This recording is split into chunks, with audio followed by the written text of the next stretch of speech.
Some women, when they find out their husband is cheating, scream. They cry. They confront. They fall apart. Emma did none of that. When Emma discovered that the man she had loved for 11 years had been betraying her for months, she did something nobody expected. She smiled. She closed the phone, set it back on the nightstand exactly where she found it, and went to make breakfast. Because Emma understood something that most people don't. The best revenge isn't the loudest one. It's the one they never see coming. This is the story of the most satisfying cheating husband revenge the internet has ever seen. No violence, no screaming, no ugly confrontation. Just one woman, a birthday cake, and a room full of people who had no idea what they were walking into.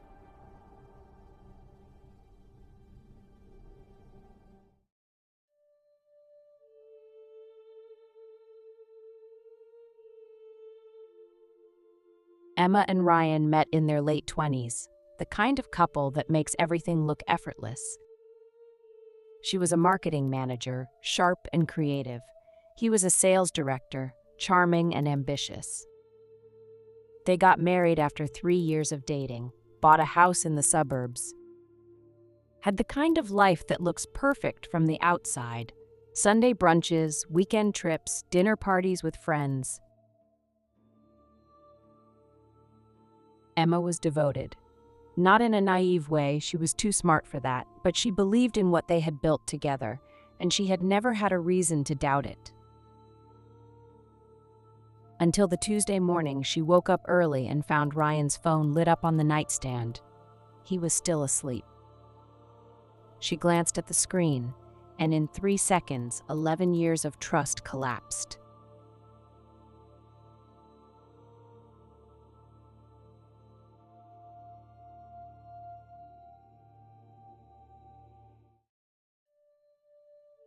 Looking back, the signs had been there for months. She just hadn't wanted to see them. That's the thing about betrayal: you don't miss the signs, you choose not to look. Ryan had started staying late at the office 2 or 3 nights a week. Always a different excuse. A client dinner, a team meeting, a deadline that couldn't wait.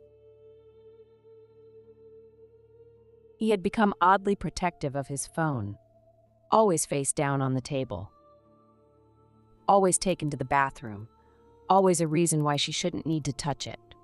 There were new clothes she didn't remember him buying, a new cologne she didn't recognize, a lightness in his step that had nothing to do with her. But the clearest sign, the one she had pushed furthest down, was the distance. Not physical distance, the kind that grows between two people when one of them has already left, even if they're still sleeping in the same bed. She had told herself it was work stress. She had told herself it was just a rough patch. She had told herself a lot of things. And then she saw the message.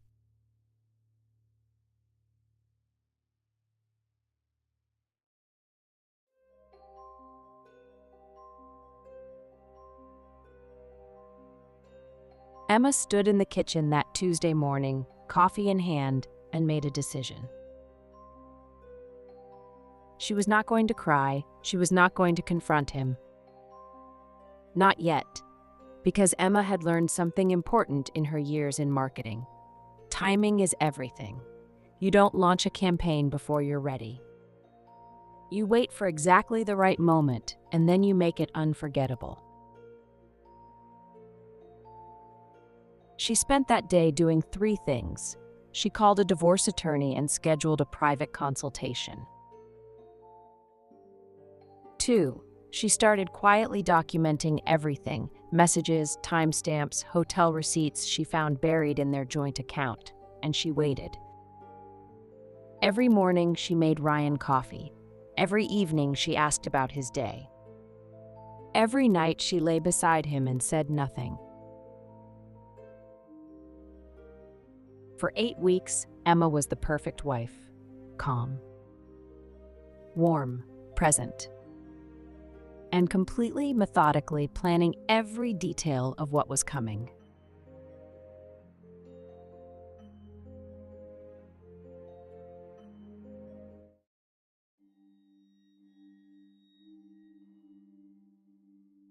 The opportunity came naturally, the way the best plans always do. Ryan's birthday was 6 weeks away, and Ryan had already made plans that didn't include Emma. He told her he wanted a quiet birthday this year. Just the two of them, maybe a nice dinner. But Emma noticed he seemed nervous when he said it, the way people do when they're lying about something specific. She checked the joint calendar on his laptop while he was in the shower.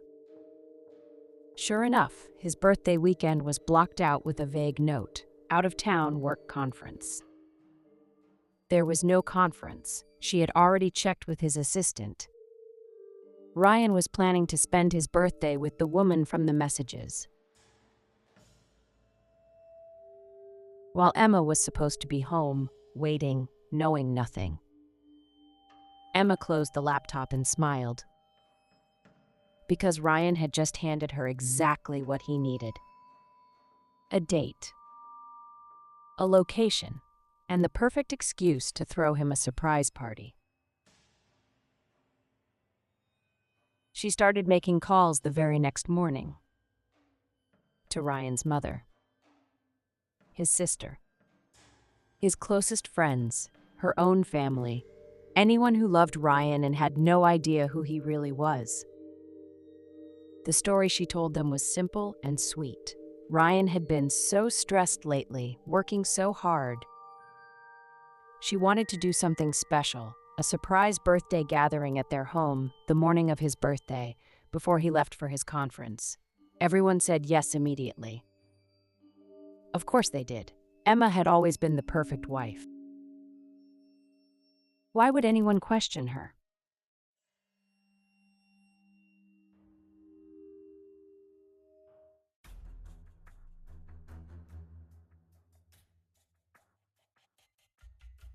The night before Ryan's birthday, Emma did something she hadn't done in months.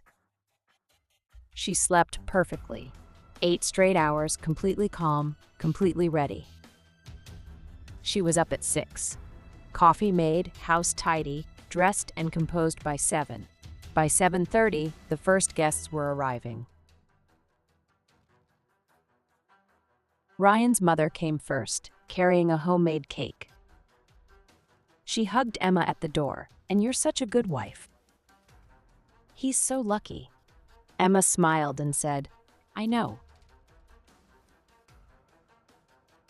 By 8:15, there were 14 people in the living room. Ryan's parents, his sister and her husband, 3 of his closest friends, Emma's own parents, who knew nothing because Emma had told nobody. At 8:25, Emma's phone buzzed. A message from Ryan. "Still sleeping, babe. Heading out around 9. Emma turned to the room and said, "He's almost ready." She handed out the noisemakers. She lit the candles on the cake. She led 14 people quietly down the hallway toward the bedroom door. She counted to 3. She opened the door, and the room erupted.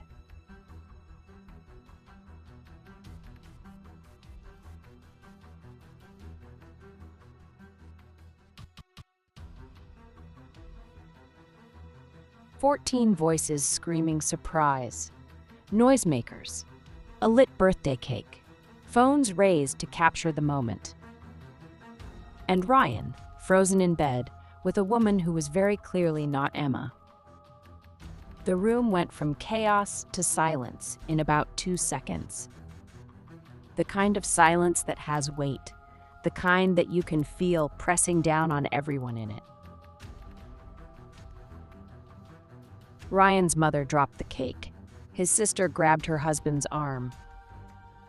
His father took 1 step forward and then stopped, like he didn't know what to do with his body. Emma stood at the front of the group, completely calm, hands folded. The only person in the room who wasn't shocked. She looked at Ryan for a long moment. Then she turned to his mother, who was standing there with cake on the floor and tears already forming.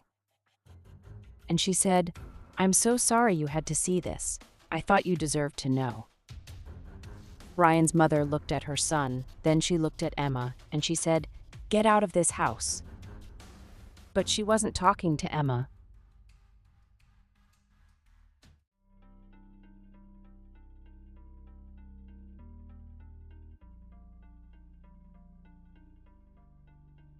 Ryan tried to talk. He tried to explain, to justify, to find some version of events that made him look less like what he was. There was none. His father left without saying a word, which, by all accounts, was worse than anything he could have said. His friends followed shortly after, each one pausing to hug Emma on the way out. His sister was the last to leave. She held Emma for a long time at the door. Ryan's mistress left through the back door while Ryan was still trying to get dressed. She never came back. She had signed up for a secret affair, not a public family confrontation with 14 witnesses. Ryan moved out that same day, not because Emma asked him to, because there was nothing left to say and nowhere left to hide. The divorce papers were filed the following week. Emma's attorney had everything he needed, months of documented evidence and 14 witnesses. Ryan's attorney advised him to settle quickly. He did. Emma kept the house. Emma kept the car. Emma kept her dignity, which, as it turned out, had always been the most valuable thing in the room.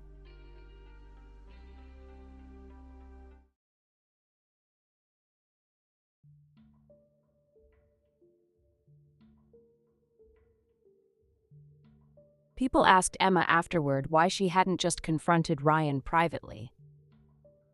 Why involve all those people? Why make it so public? Her answer was simple. She said, "Because he made our marriage a secret. I just returned the favor."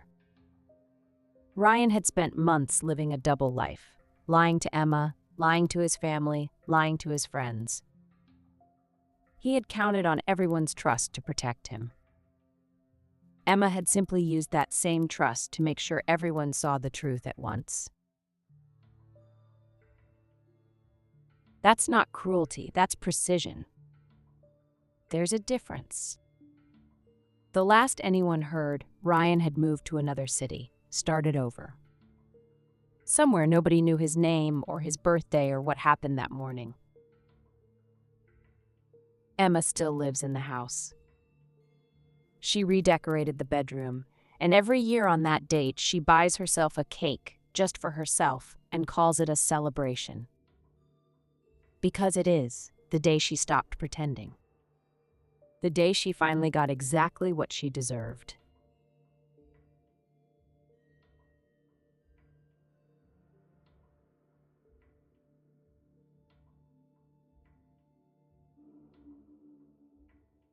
If you made it this far, thank you, genuinely.